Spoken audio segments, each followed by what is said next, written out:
ನಾವು ಎಲ್ಲಿಂದ ಬಂದಿರೋದು? ಬೆಂಗಳೂರಿಂದ. ಯಾವ ಸಂಸ್ಥೆಯಿಂದ? KDP ಸಂಸ್ಥೆ ಬಂದು ಸ್ಟಾರ್ಟ್ ಆಗಿದ್ದು 2013ರಲ್ಲಿ. ಯಾವಾಗ? ಇದರ ಸಂಸ್ಥಾಪಕರು ಬಂದ್ಬಿಟ್ಟು ಮಿಸ್ಟರ್ ಕಿರಣ್ ರಾವ್ ಮತ್ತು ಅವರ ಧರ್ಮಪತ್ನಿಯಾದ ಅನಿತಾ ವಿ ರಾವ್ ಹಾಗೂ ಅವರ ಪುತ್ರರಾದ ಅಮನ್ ರಾವ್ ಅಂತ. ಇಲ್ಲಿ ನಮ್ಮ ಬಾಸ್ ಕಿರಣ್ ರಾವ್ ಬಂದ್ಬಿಟ್ಟು ನಿಮ್ ತರನೇ ಸರ್ಕಾರಿ ಶಾಲೆಯಲ್ಲಿ ಓದಿರ್ತಾರೆ. ಸರ್ಕಾರಿ ಶಾಲೆಯಲ್ಲಿ ಓದಿ ಅವರು ಒಂದು ಸಿವಿಲ್ ಇಂಜಿನಿಯರಿಂಗ್ ಮಾಡಿ ಅದರಲ್ಲಿ ಆರ್ಕಿಟೆಕ್ಟ್ ಮಾಡಿ ಕೆಲಸಕ್ಕೋಸ್ಕರ ಅಮೆರಿಕಾಗ ಹೋಗ್ತಾರೆ.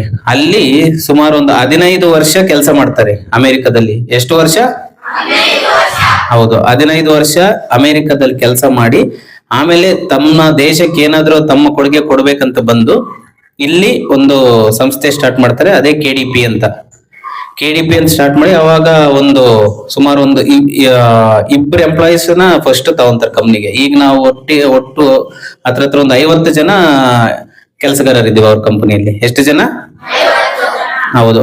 ಅವರು ಬಂದಿದ್ರಲ್ಲಿ ಏನಾದ್ರೂ ಸರ್ಕಾರಿ ಶಾಲೆಗೆ ಮಾಡ್ಬೇಕು ಅಂತ, ಯಾಕಂದ್ರೆ ಅವರು ಅವಾಗ ನೋಡಿರ್ತಾರೆ ಕಷ್ಟ ಎಲ್ಲ ನೋಡಿ ಅವ್ರ ಕೈಲಿ ಎಷ್ಟಾದ್ರೆ ಅಷ್ಟು ಕೊಡುಗೆ ಕೊಡ್ಬೇಕಂತೇಳಿ ಈಗ ಈ ತರ ಸರ್ಕಾರಿ ಶಾಲೆಗಳಿಗೆ ಪುಸ್ತಕ ಮತ್ತು ಲೇಖನಿ ಸಾಮಗ್ರಿಗಳನ್ನು ಕೊಡ್ತಾ ಇದ್ದಾರೆ.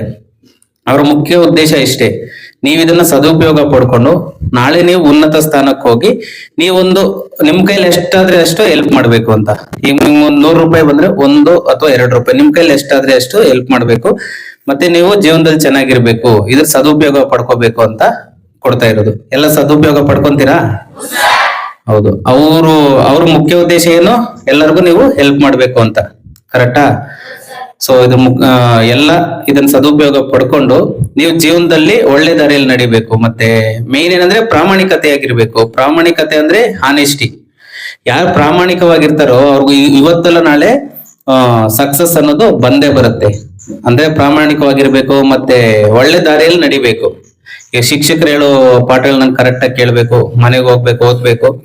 ಡೌಟ್ ಇದ್ರೆ ನಾಳೆ ಬಂದು ಮತ್ತೆ ಕೇಳಿ ಶ್ರದ್ಧೆಯಿಂದ ಓದಿ ಒಳ್ಳೆ ದಾರಿಯಲ್ಲಿ ನಡೆದು ಪ್ರಾಮಾಣಿಕವಾಗಿದ್ರೆ ನೀವು ನಾಳೆ ಉನ್ನತ ಸ್ಥಾನಕ್ಕೆ ಹೋಗ್ತೀರಾ ಕಷ್ಟಪಟ್ಟು. ಈಗ ಹೆಂಗೆ ನಮ್ಮ ಬಾಸ್ ಕಿರಣ್ ಸರ್ ಇದಾರಲ್ಲ, ಅದೇ ತರ ನೀವು ಕೂಡ ಉನ್ನತ ಸ್ಥಾನಕ್ಕೆ ಹೋಗ್ತೀರಾ. ಆಗ ನೀವು ನಿಮ್ ಕೈಲಿ ಎಷ್ಟಾದ್ರೆ ಅಷ್ಟು ಇನ್ನೊಬ್ರಿಗೆ ಹೆಲ್ಪ್ ಮಾಡ್ಬೇಕು.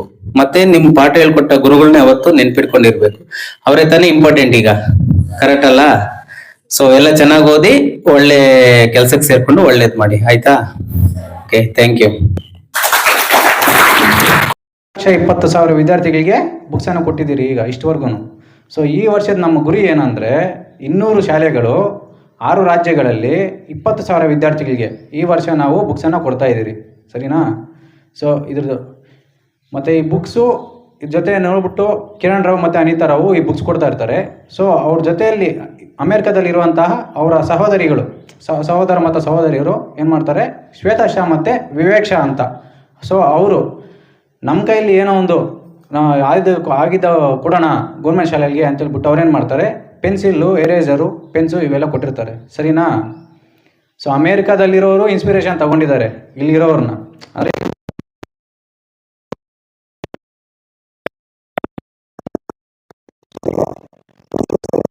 ಪೆನ್ಸು ಇರ್ತಾರೆ, ವಿವೇಕ್ ಶಾ ಮತ್ತು ಶ್ವೇತಾ ಶಾ ಅಂತ. ಸೊ ಇಷ್ಟೆಲ್ಲ ಅವರೆಲ್ಲ ಸಹಾಯ ಮಾಡಿ ಅವ್ರ ಮೈನು ನಿಮ್ಮಲ್ಲಿ ಅವ್ರ ಮನವಿ ಮಾಡ್ಕೊಳ್ಳೋದೇನೆಂದರೆ, ಇಲ್ಲಿವರೆಗೂ ನೀವು ನಾಳೆ ಒಂದು ದಿವಸ ಚೆನ್ನಾಗಿ ಓದ್ಕೊಂಡು ನೀವು ಒಂದು ಉನ್ನತ ಸ್ಥಾನಕ್ಕೆ ಹೋಗಿ ನೀವು ಈ ಥರ ಕಾರ್ಯಕ್ರಮಗಳನ್ನ ಹಮ್ಮಿಕೊಳ್ಬೇಕು ಅಂತ ಅವ್ರ ಆಶೆ. ಮಾಡ್ತೀರಾ ಎಲ್ಲರೂ? ಸೊ ಮತ್ತು ಕನ್ನಡದಲ್ಲಿ ಒಂದು ಮಾತಿದೆ, ಅಕ್ಷರ ಅನ್ನ ಆಗೋದಿನ ಅಂತ. ಅಂದರೆ ಅದರ ಅರ್ಥ ಯಾರಾದರೂ ಹೇಳ್ತೀರಾ? ಅಕ್ಷರ ಅನ್ನ ಆಗೋ ದಿವಸ ಅಂತ. ಸೊ ನಾನೇ ಹೇಳ್ತೀನಿ, ಅಕ್ಷರ ಅನ್ನ ಆಗೋದಂದರೆ ನೀವೆಲ್ಲ ಚೆನ್ನಾಗಿ ಓದ್ಕೊಂಬಂದು ಈಗ ಡಿಗ್ರಿ ಮುಗಿಸ್ಕೊಂಡು ನೆಕ್ಸ್ಟ್ ಹೈಯರ್ ಎಜುಕೇಷನ್ ಮುಗಿಸ್ಕೊಂಡು ನೀವು ಒಂದು ಉನ್ನತ ಸ್ಥಾನಕ್ಕೆ ಹೋಗ್ತೀರಾ, ಡಾಕ್ಟರ್ ಆಗ್ತಿರೋ ಇಲ್ಲ ಒಂದು ಕಂಪನಿ ಸ್ಥಾಪನೆ ಮಾಡ್ತಿರೋ. ಸೊ ಅವಾಗ ನೀವೇನು ಮಾಡ್ತೀರಾ, ನೀವು ಸಂಪಾದನೆ ಒಳ್ಳೆ ಸಂಪಾದನೆ ಬರ್ತದೆ. ಅದನ್ನೇ ಅಕ್ಷರ ಅನ್ನ ಆಗೋದು ಅಂತ. ನೀವು ಇಷ್ಟು ಎಜುಕೇಷನ್ನು ನಿಮಗೆ ಏನು ಮಾಡ್ತಾಯಿದೆ, ದುಡ್ಡಿನ ರೂಪದಲ್ಲಿ ಬರ್ತಾ ಇದೆ. ಸೊ ನೀವೇನು ಮಾಡಬೇಕು, ಆ ದುಡ್ಡಿನ ರೂಪದಲ್ಲಿ ಬಂದಾಗ ನಿಮ್ಮ ಕೈಯಲ್ಲಿ ಆದಷ್ಟು ಎಷ್ಟೋ ಒಂದು ಸಹಾಯ, 1 ರೂಪಾಯಿ, ಈಗ 100 ರೂಪಾಯಿ ಸಂಪಾದನೆ ಮಾಡಿದ್ರೆ ಒಂದು 2 ರೂಪಾಯಿ ಯಾವುದೋ ಒಂದು ನಿಮ್ಮ ಶಾಲೆಗಳಿಗೆ ನೀವು ಕೊಡಬೇಕು ಅಂತ ಅವ್ರ ಮನವಿ.